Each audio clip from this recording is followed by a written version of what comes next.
ఉన్నాము. దీంట్లో మనం స్టెప్పుల వారీగా నేర్చుకుంటూ ఉన్నాము. ఒక ధాతువుని తీసుకున్నాము, అంటే ఉపపదం అవసరం ఉన్నా అవసరం లేకున్నా ఒక ధాతువుని తీసుకొని ఆ ధాతులకు ఇతులు తొలగించాము. ఆ తర్వాత ఏం చేసాము, ఆ ధాతు యొక్క మొట్టమొదటి అక్షరము షకారము ఉందా అని చూసాము. అలా షా ఉంటే దాని బదులు సకారం పెట్టుకుంటాము. లేదు మూర్ధన్య నకారం నా అంటాము. ఆ నకారం అనుకోండి, దాన్ని కూడా దంత్య నకారంగా పెట్టుకుంటాము. అది అయిపోయిన తర్వాత కొన్ని ధాతువులకు, కేవలం కొన్ని ధాతువులకు స్వార్థములో అంటే ధాతు యొక్క అర్థం మారకుండా కొన్ని సన్న ప్రత్యయాలు ప్రయోగించి ఆ తర్వాతనే వాటిని ఈ ఆతిదేశిక ధాతువులను మనం భాషలో ఉపయోగిస్తాము. అలా ఎందుకంటే కారణం తెలియదు, నా వరకైతే కారణం తెలియదు. కానీ ఈ సన్న ప్రత్యయాలు వేయకుండా ఆ ధాతువును ప్రయోగించకూడదు అని మాత్రమే మనం తెలుసుకుంటే చాలు. ఇప్పుడు మనము రెండవది నిచ్ అనే ప్రత్యయం ఉంది. ఈ నిత్య ప్రత్యయాన్ని సాధారణంగా మనం ఏం చేస్తాము, చురాది గణానికి ప్రయోగిస్తాము.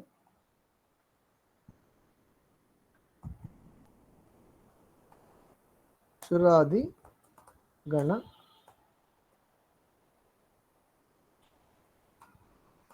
ధాతువులకు. ఇప్పుడు చురాదిగణ ధాతువులు అంటే చురాదిగణ ధాతువులకు స్వార్థంలో అంటే తమ సొంత అర్థంలో ధాతు యొక్క అర్థంలోనే నిత్య ప్రత్యయం ప్రయోగిస్తాము.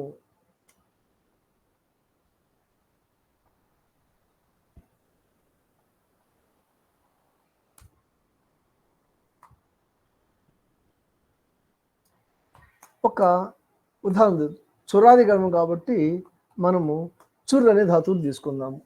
చుర్ అనే ధాతువుని తీసుకున్నప్పుడు మొట్టమొదటి మేము ఏం చేయాలి, ఇది చురాది గణం ధాతువు కనుక మనం ఏం చేస్తాము, ఈ ధాతువుని ప్రయోగించే ముందు మొట్టమొదట మనము నిచ్ అనేదాన్ని చేరుస్తాము. చుర్ ప్లస్ నిచ్. నిచ్చిలో చివరి ఉన్న చకారము హలంత్యం అనే సూత్రం చేత, తస్య లోప అనే సూత్రం చేత ఇత్తయి లోపిస్తుంది. మొదట నకారము చుట్టూ అనే సూత్రం వల్ల అది ఇత్తుగా కాబట్టి తస్య లోప అనే సూత్రం అది కూడా లోపించి చివరికి ఏం మిగులుతుంది, చుర్రు ప్లస్ ఈ. చుర్రు ప్లస్ ఈ ఉన్న తర్వాత ఈ ప్రత్యయానికి మనము ఇక ప్రక్రియ చెప్పుకోవటం లేదు, అది చోరిగా మారుతుంది. చుర్ ప్లస్ ఈ అనేది చోరిగా మారుతుంది. దీన్ని మనము స్వార్థక నిచ్ ప్రత్యయం అంటాం. అంటే స్వార్థములో చోరి అనేది మాత్రమే ధాతువు. ఇప్పుడు ఈ చోరీ ధాతువుకు మనం ఏం చేస్తాము, సెప్పు చేర్చి చూడండి, చోరీ ప్లస్ సెప్ ప్లస్ తిప్పు, చెప్పు తిప్పు చేర్చామనుకోండి, చోరీ ప్లస్ సెప్లో ఏముంటుంది, పకారం పిత్తు కనుక పకారం లోపిస్తుంది. లసెక్ వద్ద ద్వితీయ సూత్రం ప్రకారం సకారం లోపించి ఆ మిగులుతుంది. అలాగే తిప్పులో పకారం హలంత్యం అనే సూత్రం ప్రకారము లోపించి తీ మిగులుతుంది. ఇలా ఉంచుదాం. అయితే ఇక్కడ మనం తెలుసుకోవాల్సింది ఏంటంటే, ఈ చోరీ ప్లస్ ఆ ప్లస్ తీలో అకారం వచ్చి ప్రత్యయమే, తీ కూడా ప్రత్యయమే. తీనేమో తింగ్ ప్రత్యయం అంటాము, అకారాన్ని వికరణ ప్రత్యయం అంటాము. అది మనం ఇక్కడ నేర్చుకోవాల్సిన అవసరం లేకున్నా ఈ బేసిక్స్ తెలిస్తే మంచిది. ఈ తీ అనే ప్రత్యయానికి, తింగ ప్రత్యయానికి చోరీ ప్లస్ ఆ అనే మొత్తము అంగం అవుతుంది. అలా కాకుండా ఆ అనే ప్రత్యయానికి చోరీ అంగం అవుతుంది. ఇది గుర్తుపెట్టుకుంటే మనము ఎలా చేస్తామంటే, ఒక్క నిమిషం అండి. బట్టు నమస్తే, నేను క్లాస్లో ఉన్నాను, 6 చేయగలవా? అదే కరెక్ట్, ఇప్పుడు క్లాస్ స్టార్ట్ అయింది. ఓకే,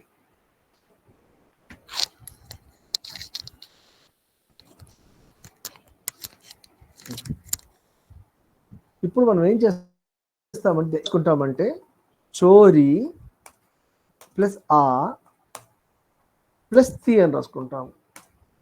ఇప్పుడు బ్రాకెట్ అనేది ముందు చేసి అంటే లెఫ్ట్ నుంచి రైట్కి వస్తాం అనమాట. కాబట్టి ఈ చోరీని ఆ కలపాలి. చోరీ అనే ధాతువుకు ఆ అనే ప్రత్యయం వికరణ ప్రత్యయం చేసినప్పుడు సార్వధాతుక ఆర్ధధాతుక యోహ అనే సూత్రం ప్రకారం ఏం జరుగుతుంది? ఎవరైనా చెప్పగలరా? ఒక ఏమండి గుణం వస్తుంది. కాబట్టి ఏమవుతుంది? చోరే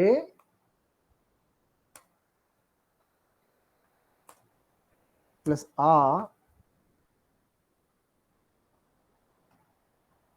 ప్లస్ తి. ఇప్పుడు చోరేలో ఏకారం ఉంది, దాని పక్కన అకారం వచ్చింది.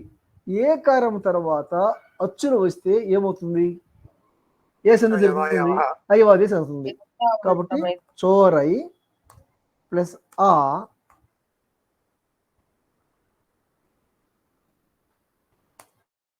ప్లస్ ఈజ్ ఈక్వల్ చోరయతి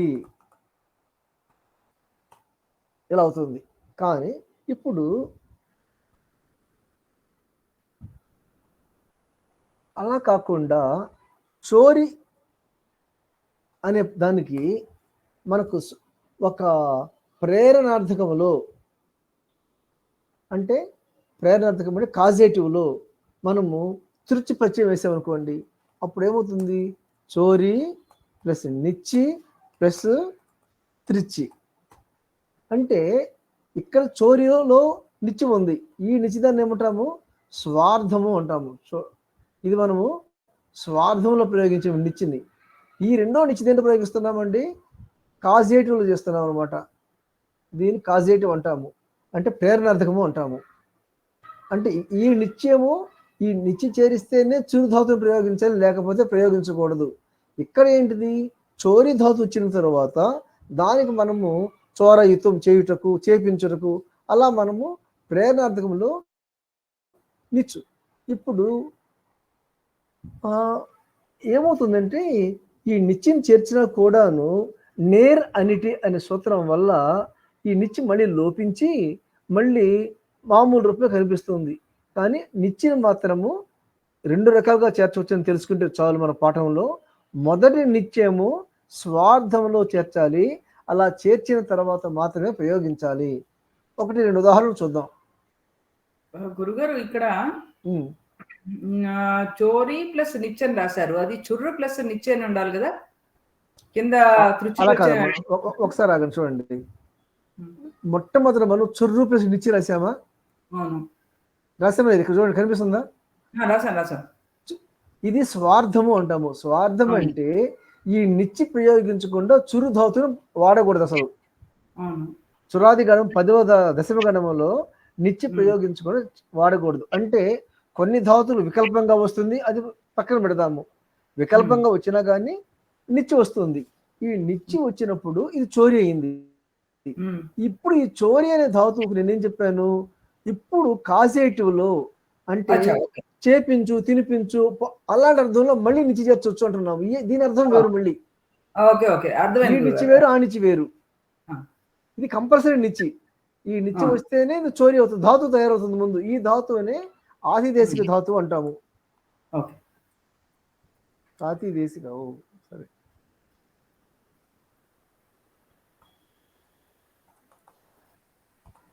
ఆతిదేశిక ధాతువు అంటాము. ఓకే, ఒకటి రెండు ఉదాహరణ చూద్దామని చెప్పాను. దీంట్లో మీకు ఎలా చేద్దాము? విల్ గో బ్యాక్ టు ఏమున్నాయి ఇక్కడ ఉన్నాయి. ఇక్కడ ధాతుపద ఇది కూడా కాదు.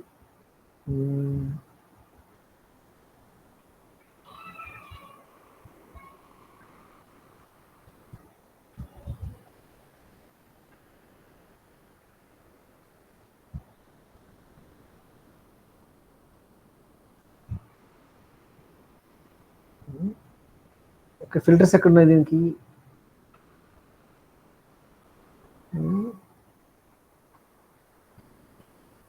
ఇందులో ఫిల్టర్స్ రావు కదా గురుగారు. మన మామూలుగా మనం ధాతు పాఠంలోకి వెళ్ళి అక్కడ కొడితే వస్తాయి కదా. అంతేనా? అదే చూస్తున్నాను. F9 అష్టాధ్యాయి అలా కొట్టగానే అష్టాధ్యాయి ధాతు పదానికి వెళ్ళామనుకోండి,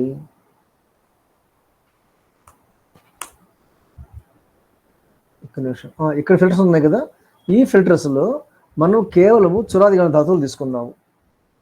500 ధాతువులు ఉన్నాయి. ఈ ధాతువుల్లో మీకు నచ్చిన ధాతు తీసుకోండి. సాధారణకి చింత అనే ధాతువు ఉంది. ఈ చింత అయితే ఎలా వస్తుందో చూడండి. చింతు ప్లస్ నిచ్చి కనిపిస్తుందా మీకు? చింతు ప్లస్ నిచ్చి, సత్యాప పాస రూప వీణా తోల శ్లోక సోనా లోమ, తర్వాత త్వచ వర్మ వర్ణ చూర్ణ చురాదిభ్యో నిచ్చి. ఇదంతా ముందు వదిలిపెట్టినా కానీ చురాదిభ్యో నిచ్చి అనేది మనకు ముఖ్యమైన పాయింట్. ఈ చురాది ధాతువులకు ఈ నిచ్చి చేరుస్తున్నారు. లేదు, మీరు ఇంకొక ధాతువు చూడండి, ఏ ధాతువు అయినా మీకు నచ్చిన ధాతువు చూడండి. మిద్,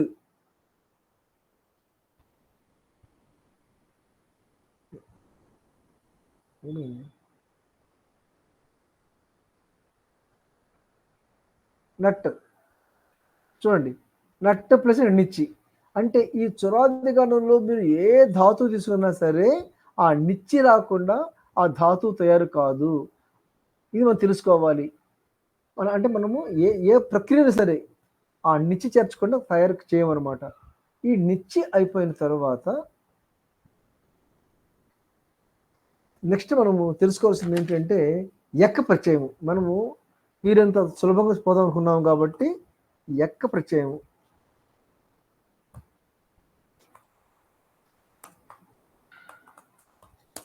ఎక్క ప్రత్యయము దీనికి 3-1-27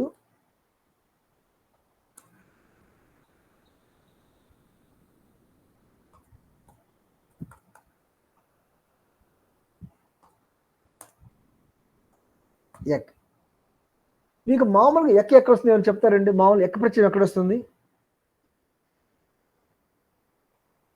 జనరల్గా ఎక్కనే ప్రత్యయం విన్నారు? దేని ఎక్కడ వస్తుంది విన్నారు ఎవరైనా కానీ? మాకు ఐడియా లేదు గురుగారు. ఎందుకని నాకు చెప్తానండి, కాదు మీ అందరికి తెలుసు, మీకు తెలియకుండా ఒక్కరు కూడా లేరు, మీ 100 మందికి తెలుసు. భావకర్మణి గురుగారు. ఫెంటాస్టిక్. ఇప్పుడు చదువుచున్నాడు ఏమిటో చెప్పండి. పట్టతే అంటామా? చదవబడుచున్నాడు అంటే ఏమంటే చెప్తాము? పఠ్యతే అంటామా? మరి పఠ్యతే ఈ యా ఉంది చూసారు, పట్టు ప్లస్ యా ప్లస్ తే, ఇది ఎలా వచ్చింది? పట్టు ప్లస్ ఎక్ ప్లస్ తే. ఏమైంది ఈరోజు? పఠ్యతే, ఈ ఎక్కలో కకారి విత్తు కాబట్టి లోపిస్తుంది. విత్తు లోపించిన తర్వాత పఠ్యతే అవుతుంది. ఈ ఎక్క వేరు, మనం చెప్పుకునే ఎక్క వేరు. ఇక్కడ ఏంటంటే ప్రతి ధాతువు కూడాను భావకర్మిణిలో ఎక్ ప్రత్యయం చేరుస్తాము కాబట్టి చేయబడుచున్నాడు, తినబడుచున్నాడు అన్న మీనింగ్ వస్తుంది.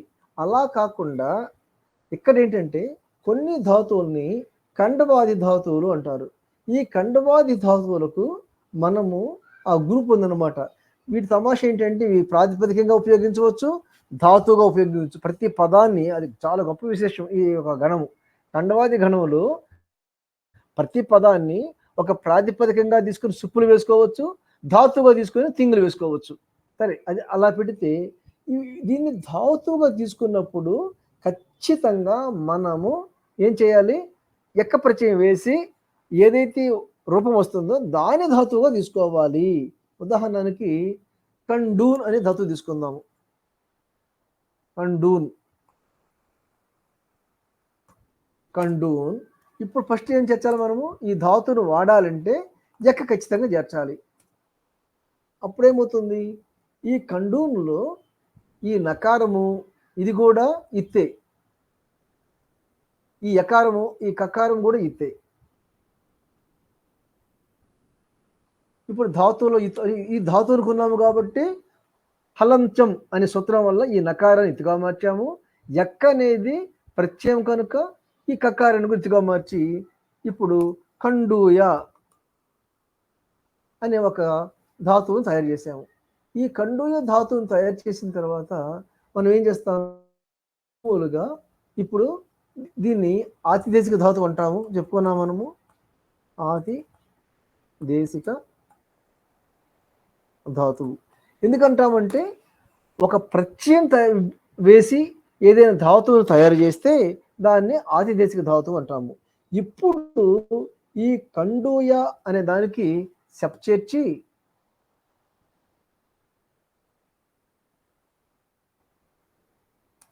ప్లస్ సెప్ చేర్చి ఆ తర్వాత శత్రు ప్రత్యయం చేర్చాం అనుకుందాం. శత్రు చేర్చాం అనుకోండి, ఇప్పుడు ఏమవుతుందంటే కండూయ ప్లస్ ఆ ప్లస్ అత్, కండూయ ఆ అత్ ఇదంతా కలిపి కండూయత్ అవుతుంది. ఎలా అవుతుంది మనం తర్వాత నేర్చుకుందాము, కానీ ఇలా అవుతుంది. మనం ఎందుకంటే ఎక్కువ తెలుసుకోవాల్సిన అవసరం ఉంది ఈ ధాతువు గురించి, ఎందుకంటే మన ఖండవాది ఖండం ధాతువులు మనం ప్రతిరోజు ప్రయోగించము, భాషలో చాలా తక్కువ ప్రయోగిస్తాం కనుక వదిలేద్దాము. నెక్స్ట్ ఆయ ప్రత్యయము. ఇవి ఎందుకు చెప్పుకుంటున్నామంటే ఈ ప్రత్యయం వేయకుండా మనం ధాతువులు వాడకూడదు కాబట్టి. గుపు ధూప విచ్చి పని పని బిహ ఆయ అనే సూత్రం ఉంది 3:1:28.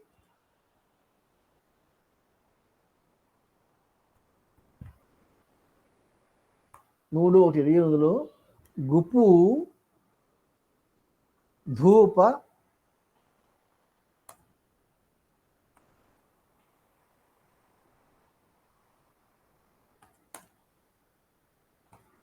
గుపు ధూప విచ్చి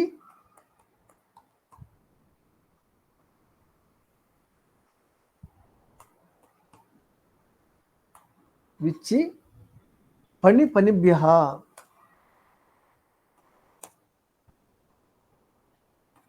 పనిభ్య ఆయ స్వార్థే అనుకోవాలి. స్వార్థే అర్థం చేసుకోవాలి. ఈ ధాతువులకు మనము స్వార్థములో ఆయ ప్రత్యయం చేరుస్తాము కాబట్టి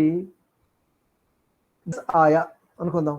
గుప్ అనే ధాతువు తీసుకొని గుప్ ప్లస్ ఆయ ఏమవుతుందండి, గోపు ప్లస్ ఆయ గోపాయ. ఓకే, ఈ విధంగా మనము 3:1:28 చూద్దాం ఒకసారి.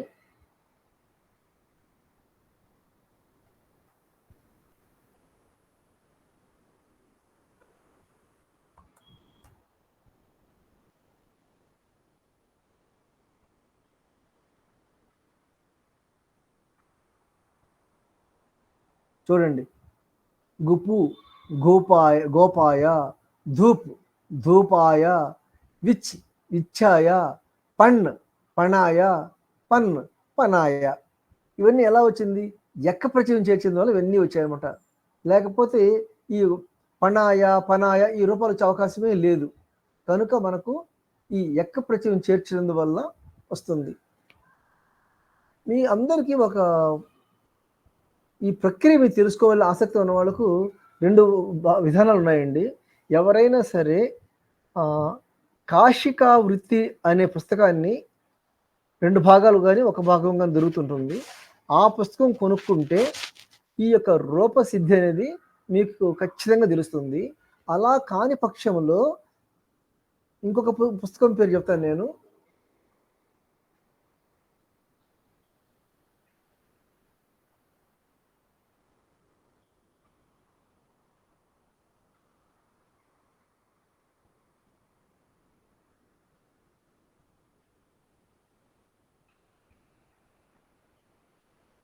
చూడండి, ఈ పుస్తకాన్ని అష్టాధ్యాయి ప్రవచనము అనే పుస్తకాన్ని 6 భాగాలు మీరు ఫ్రీగా డౌన్లోడ్ చేసుకోవచ్చు నెట్లో.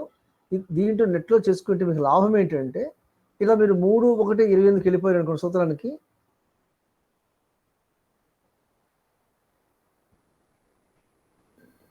గురుగారు మరొకసారి ఫ్రంట్ పేజ్ ఒకసారి చూపించరా?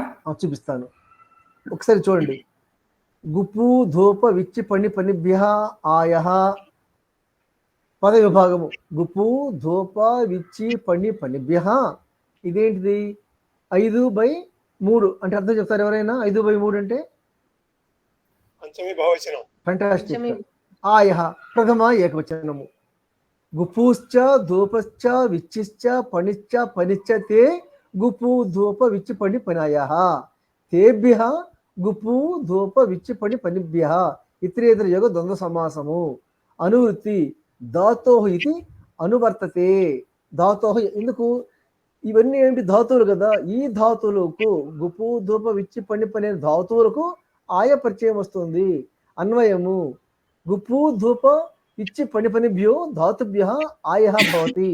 అర్థము గుపు ధూప విచ్చి పని పనిభ్యో ధాతుభ్య స్వాదే ఆయః ప్రత్యయః భవతి. ఉదాహరణము గుపు రక్షిణే గోపాయతి, ధూప సంతాపే ధూపాయతి, విచ్చిగతో ఇచ్చాయతి, పణ వ్యవహారే స్థుతో చ పణాయతి, పనస్థుతో పనాయతి. ఇప్పుడు ఏం చెప్తున్నాడు? గోపాయతి గుప్ ప్లస్ ఆయా గోపాయ, గోపాయ ప్లస్ లట్, గోపాయ प्लस से प्लस तिप, गोपाय प्लस आ प्लस ति गोपायति. यह पुगंत लघुपदस्य गुप धातु की उपधा के गुण होता है. ऐसे ही धोपायति आदि पद सिद्ध करे. ప్రతి ఒక్క అంటే మనకి ఎన్ని ఉదాహరణలు ఉన్నాయి అష్టాధ్యాయులో, ప్రతి ఉదాహరణ కూడాను చాలా స్పష్టంగా రూపసిద్ధి పుస్తకంలో దొరుకుతుంది. ఈ పుస్తకం ఉచితంగా దొరుకుతుంది కనుక మీరు అష్టాధ్యాయి ప్రవచనం అనే పుస్తకాన్ని మీరు archive.org నుంచి డౌన్లోడ్ చేసుకోవచ్చు. చాలా గొప్ప పుస్తకము, అద్భుతమైన పుస్తకం నా దృష్టిలో. అంటే నాకు నచ్చిన అనేక పుస్తకాల్లో దీనికి అత్యధిక స్థానం ఇస్తాము. సుదర్శన్ దేవ్ ఆచార్య గారు రాసిన ఈ పుస్తకాన్ని. ఇది దురదృష్టవశాత్తు ప్రింటెడ్ కాపీలు దొరకటం లేదు. మా ఫ్రెండ్కి ఎక్కడ 6 కాపీలు దొరికాయట, వెంటనే కొనేసాడట. కానీ నాకైతే ఎక్కడ దొరకటం లేదు ఈ కాపీలు. కానీ ఇలా డౌన్లోడ్ చేసుకొని చదువుకోవడానికి చాలా మంచి పుస్తకము. ప్రతి ఒక్క ధాతువుని, ప్రతి ఒక్క సూత్రము మీరు దీని నుంచి అర్థం చేసుకోవచ్చు. అన్ని సూత్రాలు 1వ సూత్రం నుంచి చివరి సూత్రం వరకు కంప్లీట్ ప్రక్రియ దీని ద్వారా నేర్చుకోవచ్చు. లింక్ ఏదైనా ఉందండి గురుగారు? లింక్ ఏం లేదండి. చూడండి, ఇలా వెళ్ళేసి దీంట్లోకి వెళ్ళి archive.org కొట్టండి. ARCHIVE కొట్టక ముందే వస్తుంది archive.org.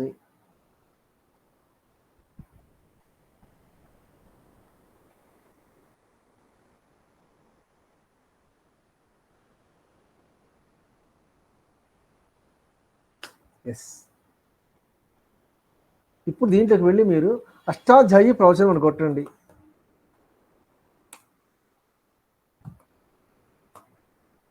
అష్టాధ్యాయి ప్రవచనం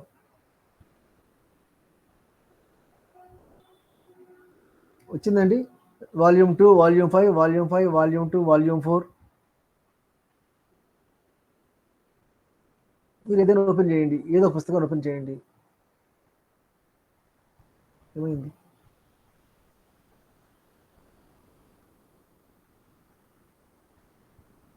ఇక్కడ మీరు ఏం చేస్తారంటే చూడండి, అష్టాధ్యాయి ప్రవచనం ద్వితీయో భాగ తృతీయాత్మక. దీన్ని మీరు ఇలా కొట్టారంటే ఇక్కడ సైడ్ లో వస్తుంది గురుగారు. సైడ్ కాలమ్స్ చూపిస్తుంది. ఇక్కడ ఇటు పక్కన రైట్ హ్యాండ్ సైడ్ ఇక్కడ పీడిఎఫ్ అని ఉంటుంది చూడండి. దాని మీద క్లిక్ చేస్తే కనుక అది ఓకే. అది కాదు నేను చెప్తుంది. అలా కాకుండా మనకు 6 వాల్యూమ్స్ ఒక చోట దొరుకుతాయి అనమాట. ఇది ఇక్కడ దొరకటం లేదు కదా, మనకు 6 భాగాలు కావాలి కదా. ఒక్కొక్కటి డౌన్లోడ్ చేసుకోవడమే గురుగారు. లింక్ 6 రావటం లేదంటే అను, అది తెలుసు నాకు. 6 కనబడటం లేదు అన్నాను. ఇప్పుడు వస్తాయి అనుకుంటాను. ప్రవచనం గురించి వెతుక్కోవాలి అష్టాధ్యాయ ప్రవచనం అని. నాకు వేరే లింకులు 6 ఒకే చోట దొరికాయి అనమాట.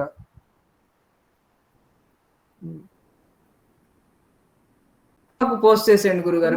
ట్రై చేస్తాను. అది ఆ లింక్ పంపిస్తాను. ఎక్కడ దొరికింది నాకు. ఇక్కడ అన్ని లిస్ట్ అయి ఉన్నాయి గురుగారు. ఎక్కడమ్మా? అది ఇప్పుడు పీడిఎఫ్ అని కొడితే వచ్చే 6 లిస్ట్ అయి ఉన్నాయి గురుగారు. అక్కడ ఉన్నాయా? ఉంటే మంచిది. నాకైతే వచ్చింది. పీడిఎఫ్ అని కొట్టంగానే మొత్తం 6 ఫైల్స్ అని వచ్చాయా? మరి ఇక్కడ పీడిఎఫ్ కొడితే ఇక్కడ అలా రావటం లేదు. ఇక్కడ వస్తుంది. లేదు, నాకు ఇక్కడ రావటం లేదు, డౌన్లోడ్ అయిపోతుంది బుక్. సరే, మీకు అర్థమైపోయింది కదా. లేదని మీకు లింక్ పంపిస్తాను. అవి 6 భాగాలు, అవి మీరు డౌన్లోడ్ చేసుకోండి. తర్వాత వాణిగారికి దొరికింది కాబట్టి ఆవిడ పంపిస్తారులేండి గ్రూప్ లో. దొరుకుతుందండి, అది ప్రాబ్లమే కాదు, ఖచ్చితంగా దొరుకుతుంది. లేదని నేనే పంపిస్తాను. లింక్ పంపడం కష్టం కాదు, ఒక 5 నిమిషాలు మీద కూర్చోవాలి అంతే. ఆయ ప్రత్యయం తర్వాత ఈ యంగ్ ప్రత్యయము.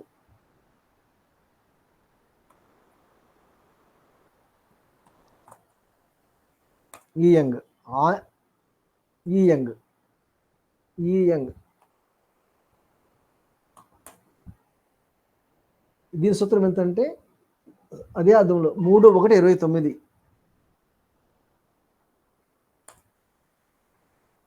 ఋతేహి ఇయంగ్, ఋతేహి ఇయంగ్. ఋతి అనే ధాతువుకు ఈ ఋతి అనేది సౌత్ర ధాతువు అంటారు. సౌత్ర ధాతువు అంటే మనకి ధాతు పాఠంలో ఉండదు, పాణిని మహర్షి సూత్రాల్లో మాత్రమే కనిపిస్తుంది. అయినా కూడా దాన్ని మనము ధాతువుగా తీసుకొని చేర్చాలి. ఈ ఋతు ధాతువుకు ఈయంగ్ చేర్చినప్పుడు ఋతు ప్లస్ ఈయ ఋతీయ అవుతుంది. ఇది ఆతిదేశిక ధాతువు చెప్పబడుతుంది. కానీ మనకు ఇవన్నీ అవసరం లేదు, ఎందుకంటే ఒక చురాది గణానికి మాత్రమే మనకు ముఖ్యమైన ధాతువులు కనుక మన వాడే ధాతువులు ఈ చురాది గణ ధాతువులు మాత్రమే నిచ్చివేయాలి అని తెలుసుకుంటే మనకు సరిపోతుంది. అంతకంటే మనకు అవసరం లేదు. ఇది అయిపోయిన తర్వాత మనం ఏం చేస్తామంటే ప్రత్యయ వివక్ష అనే విషయాన్ని తీసుకుంటాము. ప్రత్యయ వివక్ష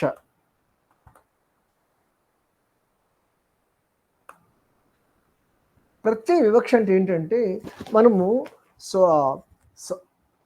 ఆర్ధధాతుక ప్రత్యయాలను వాడుతున్నామా లేదా, లేక సార్వధాతుక ప్రత్యయాలను వాడుతున్నామా లేదా అనేది మైండ్లో పెట్టుకోవాలి. ఎందుకంటే కొన్ని ఆర్ధధాతుక ప్రత్యయాలు ఉన్నాయి, కొన్ని సార్వధాతుక ప్రత్యయాలు ఉన్నాయి. ఎలా అంటే చూడండి, సార్వధాతుక ప్రత్యయాలు రాద్దాం. సార్వధాతుక ప్రత్యయాలు ఏముండాలి? సిత్ అంటే సకారము ఎత్తుగా ఉండాలి. కాబట్టి ఒకటి శత్రు, ఇంకొకటి శానచ్చి, ఇంకొకటి చానస్, ఇంకొకటి కష్. వీటిని సార్వధాతుక ప్రత్యయాలు అంటారు. ఇలా సకారం ఎత్తుగా లేకపోతే ఆర్ధధాతుక ప్రత్యయాలు అంటారు.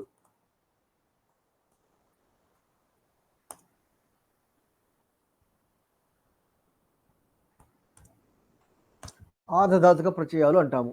అప్పుడేమవుతుంది? ఉదాహరణకి అక్త,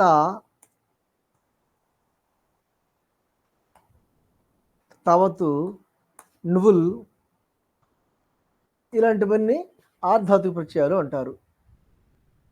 కాబట్టి మనం ఏం చేస్తామని, ఆర్ధధాతుక ప్రత్యయాలు వచ్చినప్పుడు కొన్ని ధాతువులు మారుతాయి. ఇది మనం గుర్తుపెట్టుకోవాలి. ఆర్ధధాతుక ప్రత్యయం వేటప్పుడు కొన్ని ధాతువులు మారుతాయి. అది ఎలా మారుతాయో ఉదాహరణ చూద్దాము.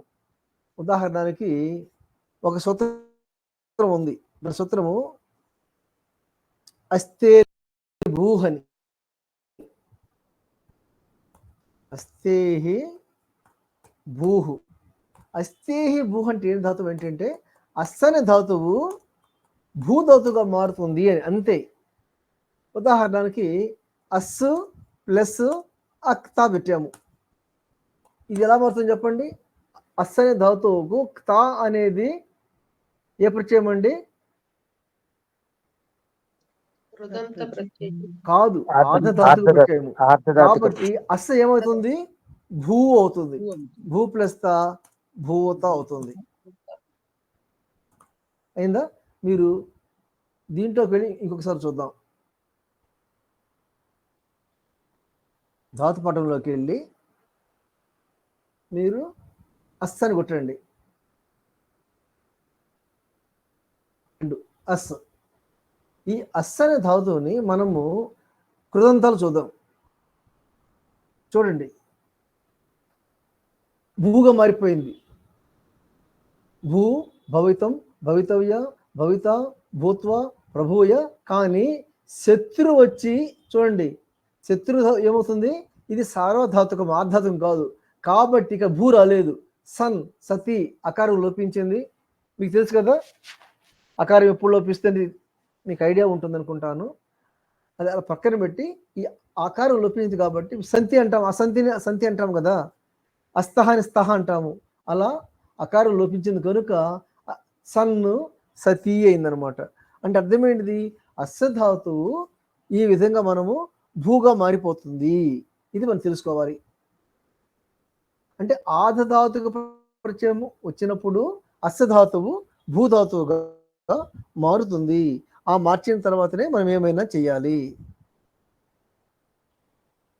ఇంకొకటి 2 వరుసలు చూద్దాం. దీంట్లోకి వెళ్ళి మనము ఇంకా ఏంటంటే ఇక్కడే చూసుకుంటూ వెళ్ళిపోదాం. సూత్రపటంలోకి వెళ్ళి 2, 4, 36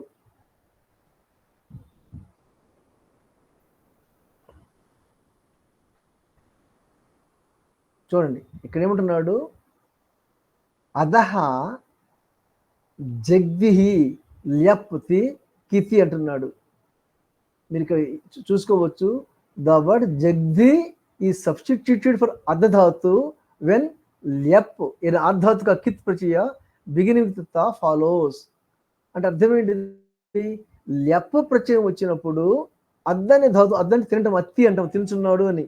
ఈ అద్దని ధాతువు జగ్ధిగా మారిపోతుంది, జగ్ధ అవుతుంది. కాబట్టి అద్దు ప్లస్ తా ఏమవుతుంది? జగ్ధ ప్లస్ తా అవుతుంది. ఇలాంటివి ఇంకో సూత్రం చూసుకోండి. 2, 4, 38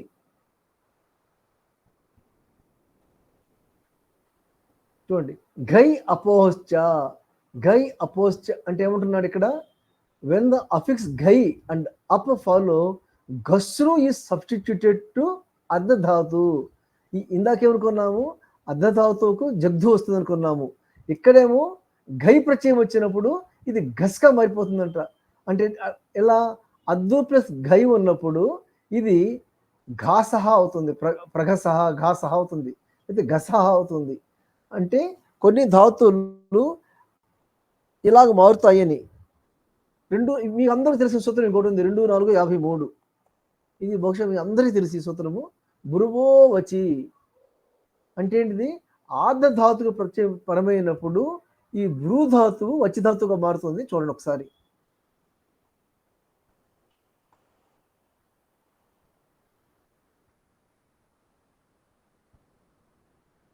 భ్రూ కృదంతాలు తీసుకుందాము. కృదంతే చూడండి. ఈ భ్రూధాతువు ఆర్ధధాతుకు ప్రత్యయ పరమైనప్పుడు వచనం, వచనీయ, వాచక, వక్తుం, వక్తవ్య, వక్తవ అనేది ఇది సంప్రసారణం వల్ల వస్తుంది. ముక్తవాన్, ముక్త. కానీ చూడండి, శత్రు శానచ్చులో ఆ భ్రూధాతు అలాగే ఉంటుంది. బ్రువన్, బ్రువతి, బ్రువాణ, బ్రువాణ ఇవి మారలే. చూడండి, సార్వధాతుకు ప్రత్యయాల పరమైనప్పుడు భ్రూధాతువు అలాగే ఉంది. ఆర్ధధాతుకు ప్రత్యయాల పరమైనప్పుడు భ్రూధాతువు వచ్చిధాతువుగా మారుతుంది. ఇది నేను నా లిస్టులో ఇస్తాను. మీరు ఇంతకంటే ఎక్కువ తెలుసుకోవాల్సిన అవసరం లేదు. మనం తెలుసుకోవాల్సింది ఏంటంటే, మనము కొన్నిసార్లు కొన్ని ధాతువులు ఆర్ధధాతుకు ప్రత్యయాల పరమైనప్పుడు ఒక ధాతువు బదులు ఇంకో ధాతువు వస్తుంది అని తెలుసుకుంటే మాత్రమే చాలు. అంతకంటే ఎక్కువ తెలుసుకోవాల్సిన అవసరం లేదు. సరే, మనము కావాలంటే ఈ ఉదాహరణ మొత్తం తీసుకోవడం వల్ల పెద్ద ఉపయోగం లేదు. నేను ఎలాగో మీకు నోట్స్లో ఇస్తాను. ఈ నోట్స్లో మీరు నోట్స్లో చూసుకోవచ్చు. ఈ ఒక్కొక్క ధాతువు ఇంకొక ధాతువుగా ఎలా మారుతుందో ఆ లిస్ట్ ఇస్తాను మీకు. మీరు ఆ లిస్ట్ చూసుకుంటే సరిపోతుంది. కనుక అంతకు మించి ఎక్కువ వెళ్ళవలసిన అవసరం లేదు. ఇది అయిపోయిన తర్వాత మనం సిద్ధ ప్రత్యయ వివక్ష అనేది ఒకటి తీసుకుంటాం. మళ్ళీ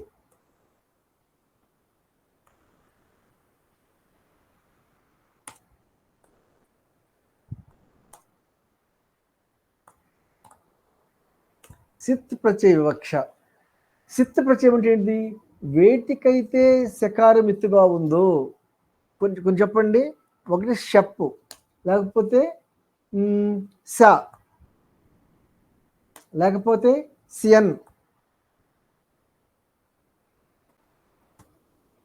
ఇక శత్రు, ఇందా చెప్పుకున్నాము, శత్రు, శానచ్, చానస్, ఇవన్నీ సిత్ ప్రత్యయాలు అంటాము. ఈ సత్య ప్రత్యయాలు వచ్చేటప్పుడు ఏం జరుగుతుంది అనేది మనకి తెలుసుకోవాలన్నమాట. సిత్తుకి అసిత్తుకి ఏమవుతుంది? మనకి 6-1-41 అనే ఒక సూత్రం ఉంది.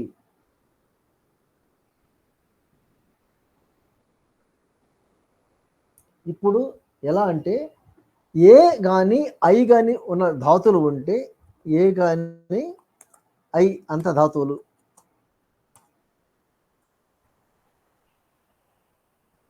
వీటికి అసిత్ పరమైతే, అంటే సిత్తు లేని ప్రత్యయం పరమైతే, సిత్తు లేని ప్రత్యయం పరమైతే ఏమవుతుందంటే ఆకారం వస్తుంది, ధాతువుకు ఆకారం వస్తుంది.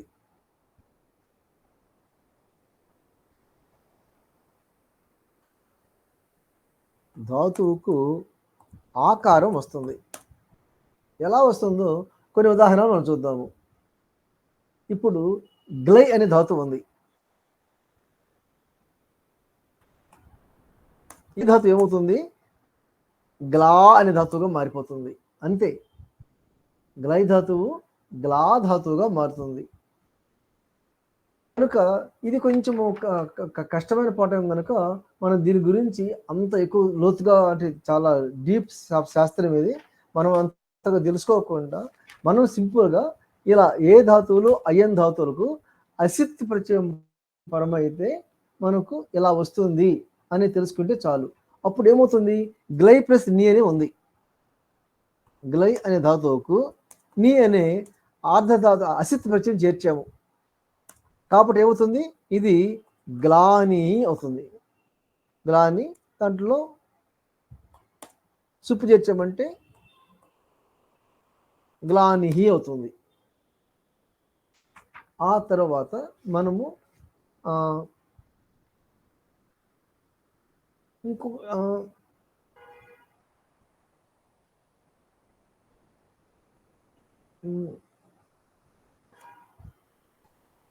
అండి, త్రై అనేది త్రాగా మారుతుంది. దానికి తా చేసినప్పుడు త్రాత అవుతుంది. సరే, ఇది అయిపోయిన తర్వాత నెక్స్ట్ ఏం చేస్తున్నామంటే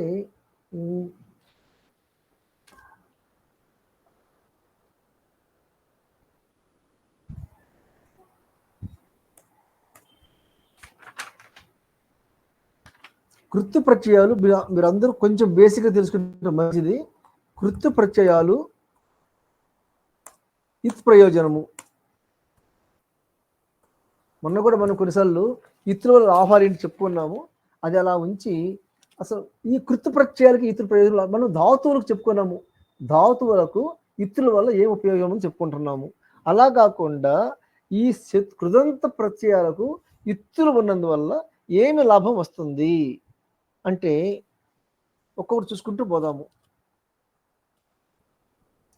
ఒకటిది స అనేది ఇత్తు. దీన్ని ఏమంటామండి? సిత్ అంటాము. సకారం ఇత్తుగా కలిగిన దాన్ని సిత్ అంటాము. ఈ సిత్తులకు మనం ఏం చేస్తాము? ఇది ఇడాగమం సంబంధించిన ఇడాగమం అంటే ఇట్ అనేది రావచ్చా రాకూడదా అనేది ఇవి మనకు చూపిస్తాయి అన్నమాట. ఎట్లా?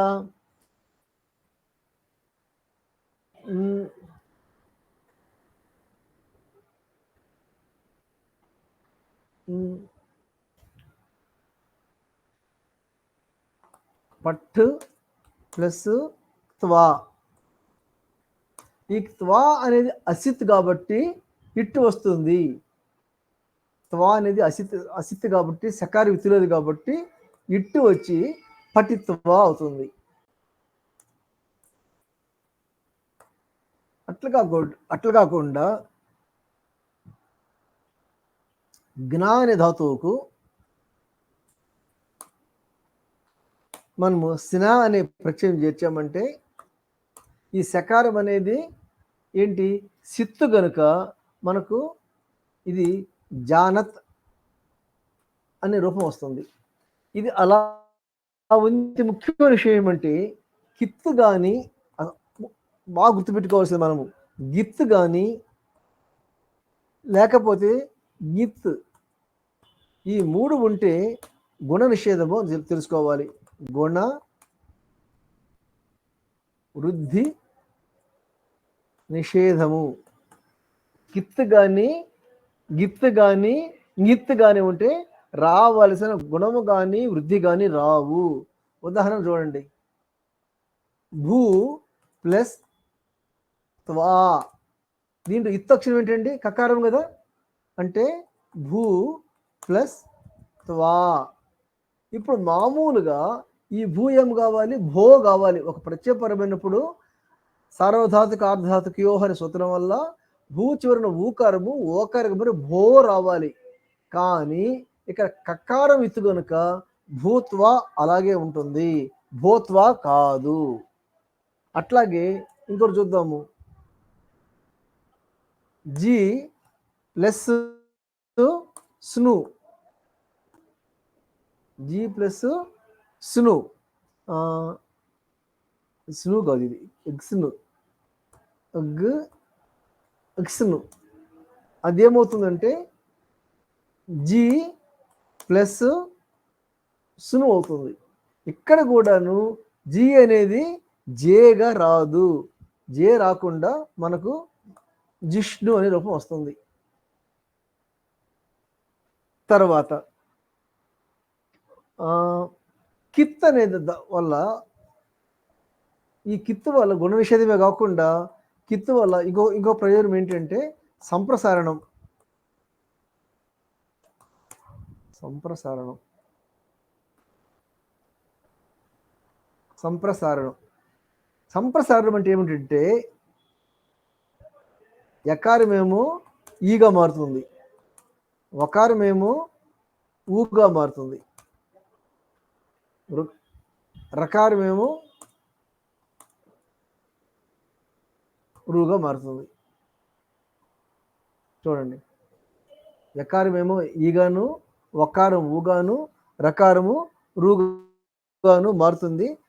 ఇందాకే మనం చెప్పుకున్నాము, ఉదాహరణకి వచ్ ప్లస్ త్వా, అప్పుడు ఈ ఉవ్వు ప్లస్ ఆ, అచ్ ప్లస్ త్వా, ఈ వకారం ఏమవుతుందండి, ఊ అవుతుంది. ఊ ఆ అచ్ త్వా. ఇప్పుడు సంప్రసారణాచ అని చెప్పి ఊ ఆ రెండు కలిపి పూర్వరూపం వచ్చి ఊగా మారిపోతాయి. దీన్ని పూర్వరూపం అంటారు. పూర్వరూపం అంటే ఏమీ లేదు, పరములో మనకి కనబడకపోవటాన్ని పూర్వరూపం అంటారు. అంటే యా అనేది ఈ ఊలోకి కలిసి బెజ్జైపోయి ఆ ఊ ఒకటే ఉంటుంది, ఊ ప్లస్ ఆ ఊగాని మారిపోతుంది. దీన్ని పూర్వరూపం అంటారు. అలా కాకుండా ఈ ఊ ఆలోకి బెజ్జైపోయి ఆ కనిపిస్తే పరరూపం అంటారు. అంటే ఆ ఊ, ఈ రెండు కలిపి ఊగా మారితే పూర్వరూపము, ఈ రెండు ఆగా మారితే పరరూపం అంటారు. చోహు కుహు సూత్రం వల్ల చకారం కకారం అవుతుంది. ఒక్క నిమిషం, హలో వదినమ్మా, నేను 15 నిమిషాలు చేస్తా, పెట్టేసి.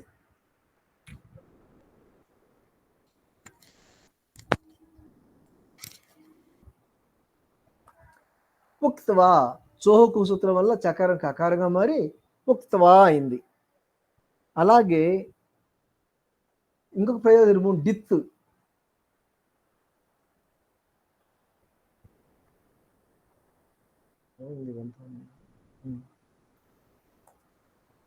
డిత్, డిత్ అంటే ఏంటి, అడ్డ అనేది ఇత్తు అనమాట. అడ్డ అనేది ఇత్ అక్షరం. ఈ డిత్ వల్ల ఏమవుతుంది, టీ లోపం వస్తుంది. డిత్ వల్ల టీ లోపం వస్తుంది. టీ అంటే ఏంటండి, టీ అంటే ఏంటి, లాస్ట్ లాస్ట్ అచ్చు నుంచి మొదలుకొని చిట్ట చివరి ఉండేదాన్ని అంటారు. ఇప్పుడు మనము ఒక ఉదాహరణ అందరికి తెలిసిన పదము, మీ అందరికి తెలిసిన పదం చూద్దాము.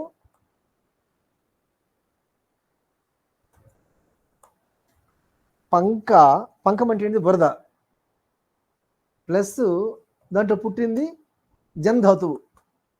జన్ అనేది ధాతువు, దాంట్లో పుట్టింది కాబట్టి దానికి డా చేర్చాము. అయిపోయిందా? ఇప్పుడు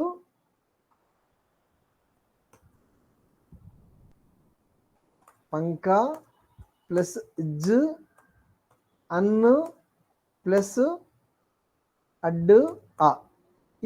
ఈ డకారం ఇత్తు కాబట్టి లోపించింది. ఈ డకారాన్ని టిత్ అంటాం కాబట్టి డిత్, ఈ డకారం డిత్ అంటాం కాబట్టి ఏం కావాలి? ఈ ధాతువులో ఉన్న టీ లోపించాలి. ఈ టీ ఏంటి? ఆ నుంచి నా వరకు ఈ అన్న మొత్తం లోపించాలి. అర్థమవుతుందండి? ఈ డకారం వల్ల ఇది డిత్ కాబట్టి ఈ ధాతువుల్లో చివరి ఏదైతే ఉందో అంటే చివరి అచ్చు మొదలుకొని చిట్ట చివరకు అన్న అనే రూపం మొత్తం లోపించి ఏమవుతుందండి? పంకజ అవుతుంది. పంకజ అని రూపం వస్తుంది. పంకజ అంటే ఏంటంటే పద్మము. పంకజం అంటే పద్మము. పంకం నుంచి బురద నుంచి పుట్టింది కనుక దీన్ని మనం పంకజం అంటాము అని చెప్పుకుంటాం మనము. ఈ పంకజం ఎలా వచ్చింది? ఈ డా ప్రత్యయం వల్ల. ఈ డా ఏంటిది? కృదంతము. ఈ డా పరమైనప్పుడు ఈ ధాతులు ఏం జరిగింది? టీ లోపించింది కాబట్టి జకారం ఒక్కటే మనకు మిగిలింది. అట్లాగే గిత్, ఈ అగ్గనిది ఇత్తైనప్పుడు దీన్ని గిత్ అంటాము. ఈ గిత్ పరమైనప్పుడు కుత్వం వస్తుంది అంటారు. గిత్ పరమైతే కుత్వం ఎలా వస్తుందో చూద్దాము. పచ్చ అనే ధాతువుకు ఘై అనే ప్రత్యయం చేర్చామనుకోండి,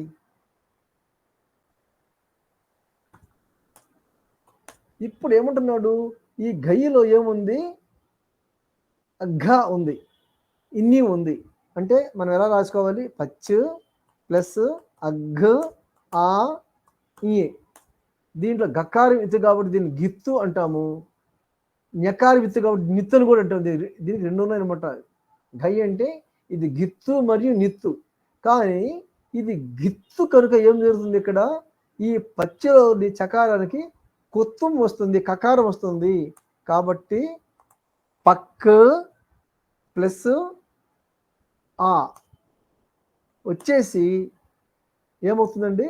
ఈ నిత్తు వల్ల పకారానికి దీర్ఘం వచ్చి పాక అవుతుంది. పాకం అంటాం, వంట అనేది వస్తుంది అనమాట. అట్లాగే ఇంకొక ఉదాహరణ తీసుకుందాము. యుజ్ అనేది మీ అందరూ తెలిసిన పదాలు చెప్తున్నాను. యుజ్ అనే ధాతు తీసుకొని దీనికి గిన్నున్ అనే ప్రత్యయం చేర్చామనుకోండి, ఇప్పుడు ఏమవుతుందో ఆలోచిద్దాము. యుజ్జు ప్లస్ అగ్ ఈ ను అన్న. దీంట్లో ఏమి ఎగిరిపోతా చెప్పండి?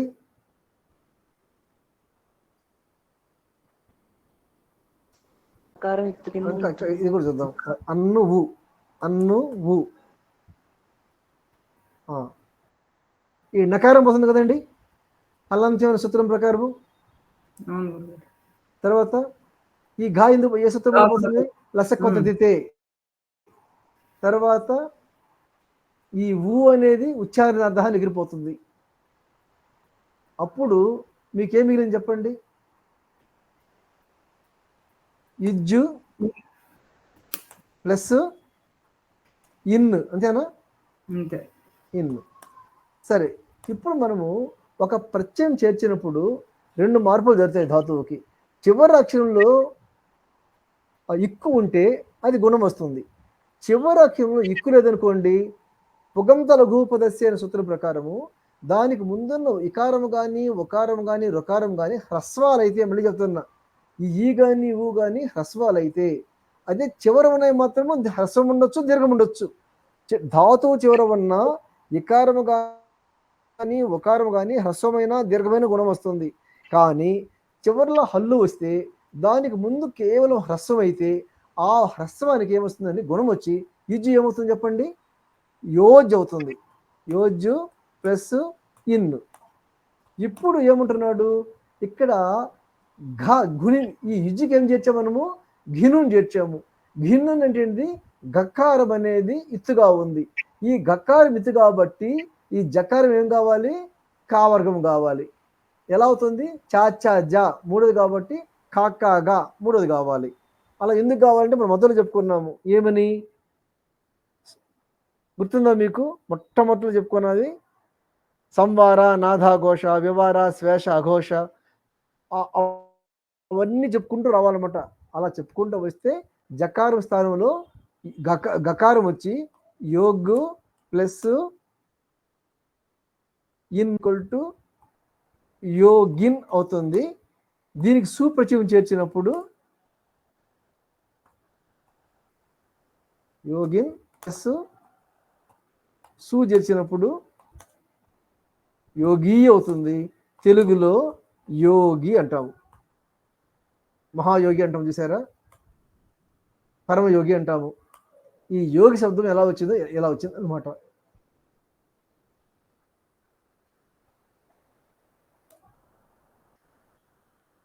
ఏమైనా కొంచెం అర్థమైందండి ఎవరికైనా దీంట్లో ఈ యోగి శబ్దం ఎలా వచ్చిందో? గురుగారు ఇక్కడ యుజ్ ప్లస్ ఇన్ దగ్గర యోజు అవుతుంది అని అన్నారు కదా, అక్కడ దానికి ముందు హ్రస్వం ఉంటే అన్న చెప్పారే, అది కొంచెం నెమ్మదిగా చెప్పండి గురుగారు, నోట్ చేసుకుంటాం. నోట్ చేసుకోండి.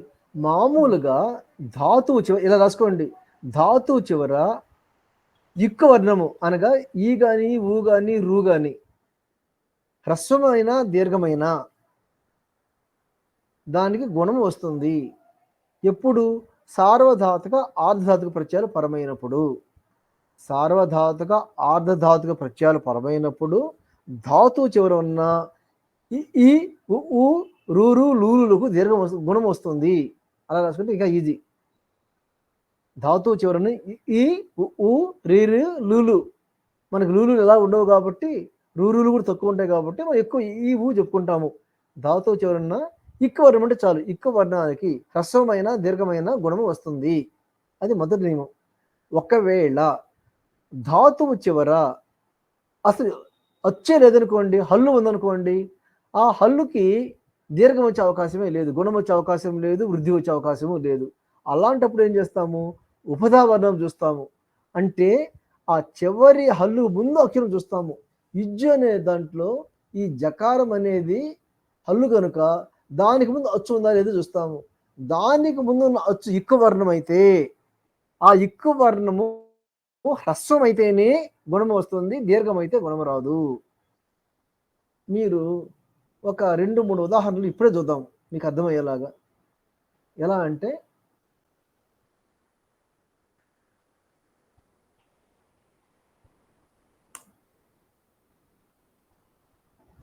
యాడ్ ఫిల్టర్స్ మనకేం కావాలి చెప్పండి. ఇప్పుడు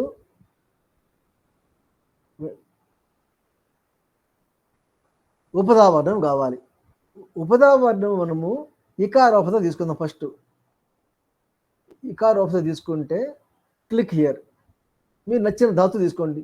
చిత్, చిత్ ఏమైందండి, చేతతి అయింది, కనిపిస్తుందా, అంటే గుణం వచ్చింది. అలా కాదు, విద్యు తీసుకోండి, వేదతే అయింది. ఇంకొక ధాతు తీసుకోండి, టిక్, టేకతే అయింది. అలా కాకుండా మళ్ళీ మనం చేసి ఫిల్టర్స్లోకి వెళ్ళి మనం ఇప్పుడు ఉపధావర్ణము ఈ తీసుకుందాము. ఇకారమైతే ఏమైంది, మనకు గుణం వచ్చింది. ఇప్పుడు ఈకారం తీసుకుందాము. ఈకారం ధాతులు 49 ఉన్నాయి. మీరు సీక్ తీసుకోండి, సీకతే, శాకతే కాలేదు, చూడండి, టీక్, టీకతే అంటే ఉపదలో హ్రస్వం ఉంటేనే మనకి దానికి గుణం వస్తుంది, లేకపోతే అది మీరు చూపిస్తాను. తీక్, తీకతే. అట్లాగే మీరు ఈ రిమూవ్ మళ్ళీ చూడండి. ఇంకొక ఉదాహరణ చూద్దాము. ఉకారం చూద్దాం ఇప్పుడు, లేదా రుకారం చూద్దాము. అంటే 105 ధాతువులు ఉన్నాయి చూడండి. మనకు సరే గృజ్జ తీసుకుందాం, ఏదో ఒకటి. గృజ్జి, గర్జతి, వచ్చి గర్జతి అయింది. అలా కాకుండా మనం ఏం చేద్దాం, ఇప్పుడు రూ తీసుకుందాము, దీర్ఘం తీసుకుందాము, ఉపధావర్ణం. రూ, ఇలాంటి ఒకటే ధాతువు ఉంది. ఆ క్రూత్ అనే దానికి చూడండి ఏమవుతుందో, ఈ క్రూత్ అది వేరే సూత్రం ఉంది, అందువల్ల కీర్తిగా మారుతుంది, ఇది వేరే. అందుకని మనం ఎక్కువ ఈలు ఊలు తీసుకుంటాం అనమాట, చూసుకోవడం కోసం ఈజీగా ఉంటుందని. ఈ ఉపధావర్ణం ఎక్కువ ఈలు ఊలు తీసుకున్నామంటే ఉపధావర్ణం మళ్ళీ ఒక ఊ చూడండి, ఏదైనా ఊకార ఉపధ కొట్టి చూడండి. చూడండి కూజ్ ఏమవుతుంది, కూజతి, కోజతి కాలేదు. ఎందుకు కాలేదు చెప్పండి, లెక్క ప్రకారం కోజతి కావాలి కదా, ఎందుకు కాలేదు, లేదు కాబట్టి లేదు కాబట్టి కాలేదు, అంతే అన్నమాట. కూల్, కూలతి, తూల్, తూలతి. మీరు అలా చూసుకోకుండా మీరు మళ్ళీ ఊ పెట్టారనుకోండి, ఆటోమేటిక్ గుణం వచ్చేస్తుంది. ఉకారోపద, మీరు ఏ ధాతువైనా తీసుకోండి ఉకారోపదలో. చిత్, చ్యోతతి, అర్థమైందండి? అర్థమైంది. Very good. కాబట్టి ఈ యుజ్జ అనే దానికి మనకి యోజిగా మారి ఆ గినుని వల్ల ఇన్ను వచ్చి యోగిని తయారైంది. మనం అందరం యోగి అంటాం, పరమయోగి అంటాము, ఆ మహాయోగి అంటాము. ఇలా తయారైందని చెప్పుకుంటాం అనమాట. ఆ యుజ్జ అనే ధాతువుకు గినుని ప్రత్యయం వల్ల యోగి శబ్దం వచ్చిందని తెలుసుకుంటాం మనం, అంతే. సరే, ఇంకోటి చూసుకుందాము.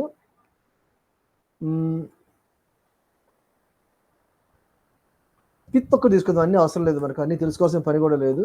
పిత్, ఈ పిత్ వల్ల తుగాగం వస్తుంది, తుక్ ఆగమం.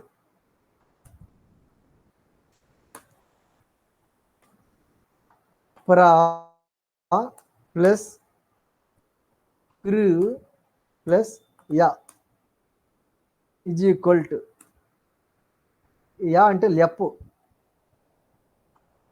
లెప్పు.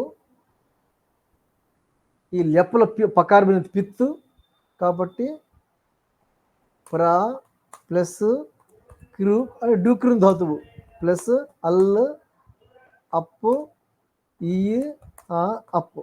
దీంట్లో అయ్యో సార్, ఈ పకారము లోపిస్తుంది. తర్వాత ఇంకేం లోపిస్తుంది, లెప్లో యా ఉంటుంది, లసకొద్దితే ప్రకారం పోతుంది కదా, ఇది లసకొద్దితే ప్రకారం పోతుంది. ఈ ప్రకారం దేనికి పోతుంది,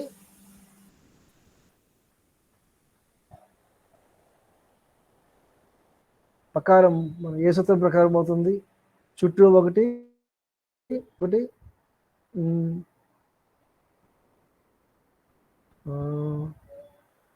సరే, ఇది కూడా పోతుంది, తర్వాత చూద్దాం. ఇది కూడా పోయి మనకేం మిగులుతుంది, యా మిగులుతుంది. కనుక ప్రా గురుగారు లెప్పు కదా, అక్కడ మధ్యలో పకారం అసలు లేదు గురుగారు కదా, అదే కదా, ఏంటి అబ్బనుకుంటున్నాను, లెప్పు కదా కాబట్టి ప్రాబ్లమే లేదు. కనుక ప్రా ప్లస్ క్రూ ప్లస్ యా ఉన్నప్పుడు ఈ యాక ముందన్న క్రూ అనేది హ్రస్వమైనప్పుడు మాత్రమే, అది గుర్తుపెట్టుకోవడం, మళ్ళీ దీర్ఘమైనప్పుడు కాదు. ఇది హ్రస్వమైనప్పుడు దానికి తుక్కు వస్తుంది. ప్రా క్రూ తుక్కు యా, తుక్కులో మళ్ళీ అన్ని ఎగిరిపోతే అత్త మిగులుతుంది. ప్రా క్రూ క్రూ అత్ యా ప్రకృత్యా. ఈ విధంగా మనము ఎన్నో ఉదాహరణలు తర్వాత చెప్పుకుంటుంటాము. ఇలా చెప్పుకుంటూ పోతే మనకి ప్రతి ఇత్తుకు చెప్పుకుంటూ పోవచ్చు, దాదాపు అది పెద్ద శాస్త్రం అవుతుంది. అది మీకు చిన్న ఫైల్ పంపిస్తాను, అది ఇష్టమైన వాళ్ళు చూసుకోవచ్చు. మనకి ఇప్పుడు అదంత ముఖ్యమైన విశేషం కానే కాదు. కాబట్టి మనము ఇలా కాకుండా ఆ తర్వాత ఇక్కడ పకారం ఇత్తు అనేది ప్రత్యయంలో ఉంది, కానీ తుక్కాగమము అనేది ధాతువుకి వచ్చింది, ధాతువుకి వచ్చింది, అంతే. మనము ఇంతవరకు ఇక్కడ ఆపుకొని వచ్చే పాఠంలో ఉపపద సమాసాలు ఎలా తయారు చేస్తారో నేర్చుకుందాము. అది చాలా ఇంపార్టెంట్. ఈ ఉపపద సమాస విధానాన్ని వచ్చే పాఠంలో నేర్చుకుందాము. ఆ తర్వాత 2-3 స్టెప్పుల్లో మనం ఎక్కువ చెప్పుకోకుండా ఈ చెప్పమ్మా, ఇది ఒక్క ఉదాహరణ ఎలా తాప్రత్యయం గురించి వస్తుంది. ఒక్క నిమిషం. హలో, చెప్పండి. ఆ 2 minutes కరెక్ట్ 2 minutes అయిపోయింది, క్లోజ్ చేస్తున్నా.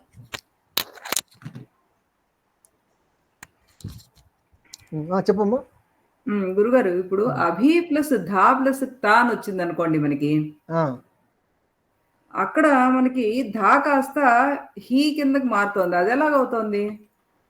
ఓ అదే కదా మీకు చెప్తాను నేను, దీని అంగకార్యం అంటారు, మీకు అంగకార్యం మొత్తం చెప్తానని చెప్పాను కదా. ఇంకొకటి ఏంటంటే నాకు ఇంకోటి ఏమనిపిస్తుంది అంటే, మనకు అన్ని ధాతువులు అంటే అన్ని నేర్చుకునే బదులు మీరు ఏది పరీక్షలో ఏవైతే ముఖ్యమైన కృదంతాలు నేర్చుకున్నారో అవి ముందు మిగిలిన తర్వాత చెప్పుకోవడం మంచిది అనుకుంటున్నాను నేను. వద్దులేండి గురుగారు, మీరు ఇలా చెప్తున్నారు, ఇలాగే చెప్పేసేయండి. ఎలాగ చెప్పుడు చాలా టైం పడుతుంది, చూద్దాం. నేర్చుకుందాము. ఎందుకని మీరు ఎక్కువ తాప్రత్యయాలు ఇవి మీకు ఎక్కువ వచ్చు కాబట్టి దాంట్లో డౌట్లు వస్తాం అంటే అలా ఎలా అయింది అవి ముందు నేర్చుకున్నాం అనుకోండి, ఒక పని అయిపోతుంది.